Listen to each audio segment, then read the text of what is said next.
శివయ్యకి పరమభక్తుడైన ఓ వ్యక్తి తన ఊరు నుంచి కేదార్నాథ్ యాత్రకని బయలుదేరతాడు. పాపం పేదవాడు చాలీచాలని డబ్బులతో బస్సు ట్రైన్ పట్టుకుని సగం దూరం వరకే వెళ్ళగలుగుతాడు. ఇక ఆ పైన మనసులో శివనామం జపిస్తూ అందర్నీ దారడుగుతూ కాలినడకనే ప్రయాణం సాగిస్తాడు. చివరికి కేదార్నాథ్కి 45 రోజుల్లో చేరుకుంటాడు.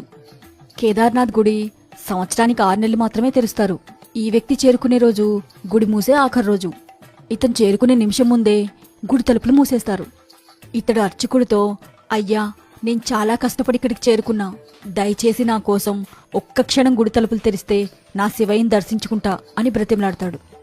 అందుకు అర్చకుడు, అయ్యో, ఎంత దురదృష్టవంతుడివయ్యా, ఒక్క 2 నిమిషాలు ముందొస్తే దర్శన భాగ్యం కలిగేది.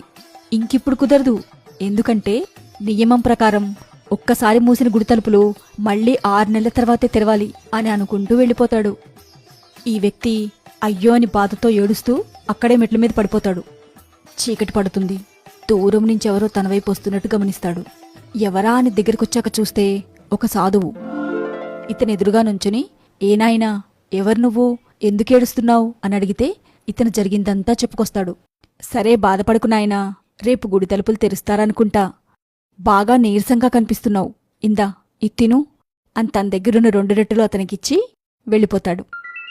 రొట్టెలు తిని పడుకుని శివయ్యకి పరమభక్తుడైన ఓ వ్యక్తి తన ఊరు నుంచి కేదార్నాథ్ యాత్రకని బయలుదేరతాడు. పాపం పేదవాడు చాలీచాలని డబ్బులతో బస్సు ట్రైన్ పట్టుకుని సగం దూరం వరకే వెళ్ళగలుగుతాడు.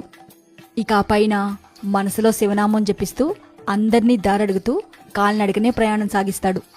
చివరికి కేదార్నాథ్కి 45 రోజుల్లో చేరుకుంటాడు. కేదార్నాథ్ గుడి సంవత్సరానికి 6 నెలలు మాత్రమే తెరుస్తారు. ఈ వ్యక్తి చేరుకునే రోజు